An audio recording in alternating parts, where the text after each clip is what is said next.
मेराज के हमारे नबी सबअ समावात, मेराज के हमारे नबी सबअ समावात, नहीं बुलवाहा नबी हम गुनहगार उम्मत, नहीं बुलवाहा नबी हम गुनहगार उम्मत। मेराज का सरदार खुदा जिनको बनाया, मेराज का सरदार खुदा जिनको बनाया, वो खत्म रसूल फखर इमाम शाह मदीना, वो खत्म रसूल फखर इमाम शाह मदीना। আল্লাহ রাব্বুল আলামিন জিবরাইলকে পাঠিয়ে দিলেন। আল্লাহর নবী মক্কার প্রান্তরে রাতের বেলা ঘুমিয়ে আছেন বাড়িতে। জিবরাইল আমিন বাড়ির ছাদ ফাঁকা করে ঘরের মধ্যে প্রবেশ করলেন। সেই দিনের আগে জিবরাইল যতবার আল্লাহর নবীর কাছে এসেছেন কখনো ঘরের ছাদ ফাঁকা করে নাই।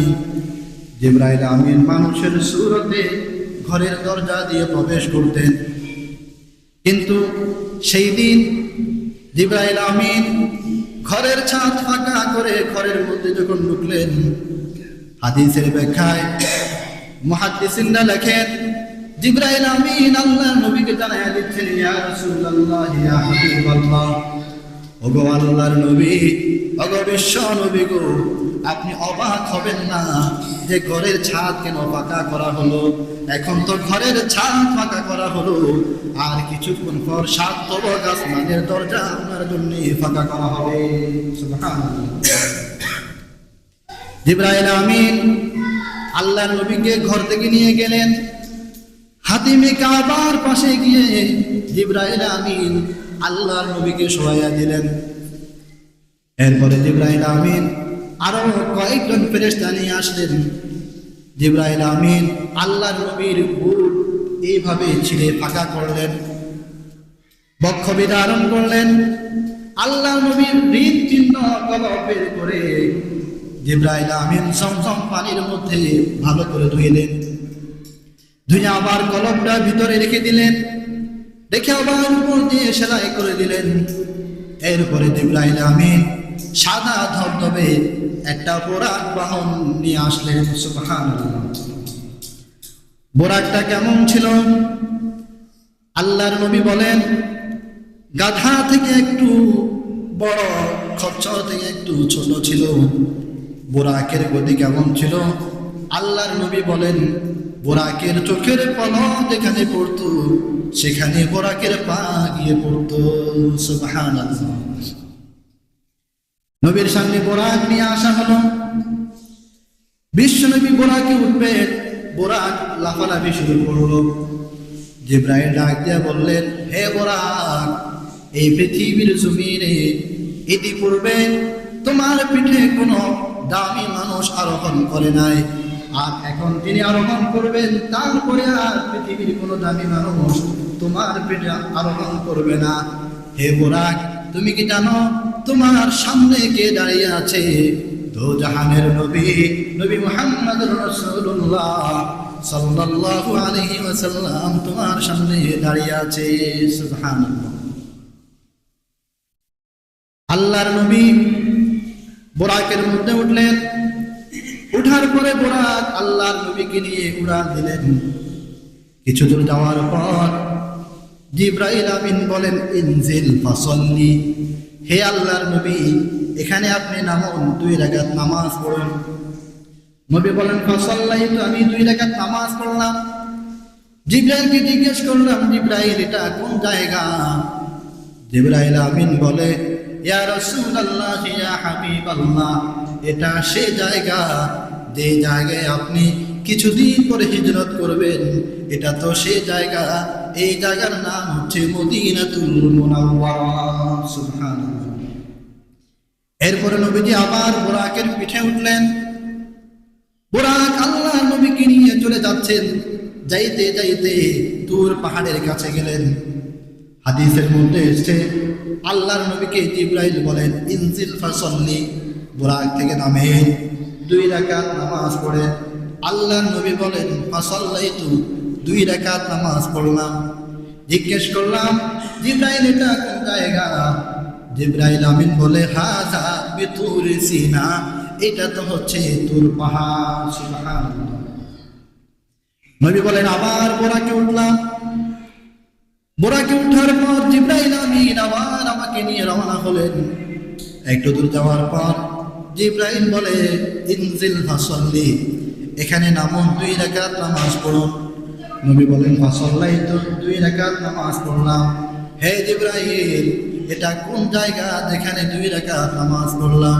জিবরাইল আমিন বলে, ইয়া রাসূলুল্লাহ, ইয়া হাবিবাল্লাহ, ওগো মদিনার নবী, এটা তো সেই জায়গা যে জায়গায় হযরত ঈসা আলাইহিস সালাম এই পৃথিবীর জমিনে জন্মগ্রহণ করেছে। সুবহানাল্লাহ। এটাকে খ্রিস্টানরা বলে বেতেলহাম, আর আরবি নাম হচ্ছে বাইতুল লাহাম। নবী বলেন, সেখানে আমি 2 রাকাত নামাজ পড়লাম। জিবরাইল বলেন, আমার বোরাকে উঠেন। আল্লাহর নবী বলেন, আমার বোরাকে উঠলাম। এরপরে জিবরাইল আমিন সোজা বোরাক নিয়ে এই পৃথিবীর জমিনে সবচাইতে দ্বিতীয় দামি জায়গা মসজিদে আকসায় নিয়ে আসলেন। সুবহানাল্লাহ।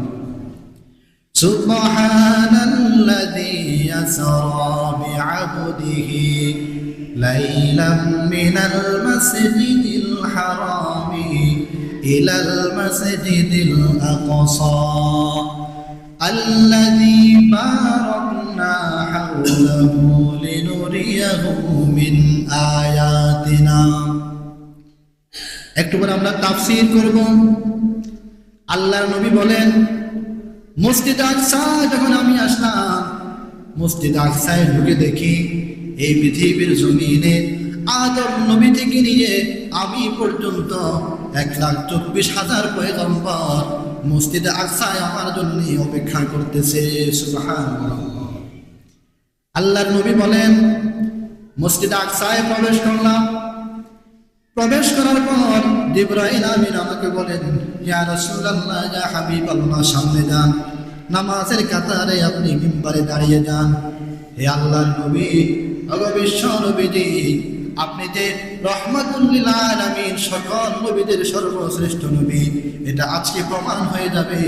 আজকে আপনার ইমামতিতে 1,24,000 পয়গম্বর নামাজ পড়বেন মুক্তাদি হয়ে, আর আপনি নবী মুহাম্মদুর রাসূলুল্লাহ ইমাম হয়ে তাদেরকে নামাজ পড়াবেন। সুবহানাল্লাহ।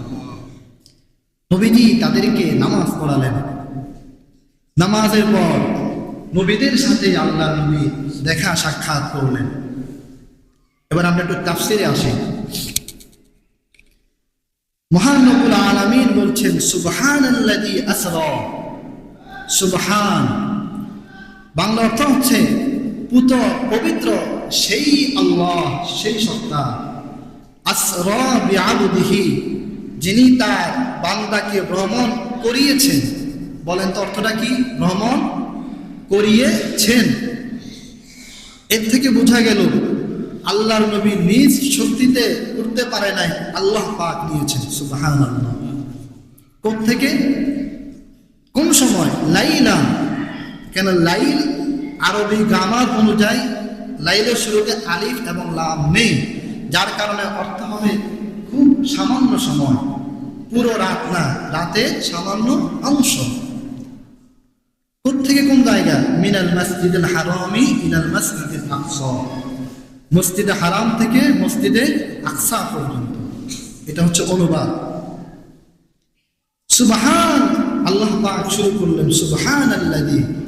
বলেন দেখি, আমরা যখন কখনো আশ্চর্য কোনো ধরনের কথা শুনি, ফজিলতের কথা শুনি, তখন আমরা কি বলি? সুবহানাল্লাহ বলি, বলি না? তো এই আয়াত সুবহানাল্লাহ দিয়ে আল্লাহ পাক শুরু করে এটা বোঝাতে চাচ্ছেন যে মেরাজের ঘটনা একটি আশ্চর্যজনক ঘটনা, এটি স্বাভাবিক কোনো ঘটনা নয়। সুবহান। এরপরে আল্লাহ পাক বুঝাইলেন, আসরা বিআবদিহি, নবী মুহাম্মদুর রাসূলুল্লাহ নিজ শক্তিতে আসমানে উঠতে পারেন নাই, আল্লাহ পাক নিয়েছেন। সুবহানাল্লাহ। লাইলাম মিনাল মসজিদিল হারামি ইলাল মসজিদিল আকসা, মসজিদে হারাম থেকে মসজিদে আকসা পর্যন্ত। তাহলে মেরাজের ঘটনার সাথে মসজিদে হারাম আর মসজিদে আকসা ওতপ্রোতভাবে জড়িয়ে আছে।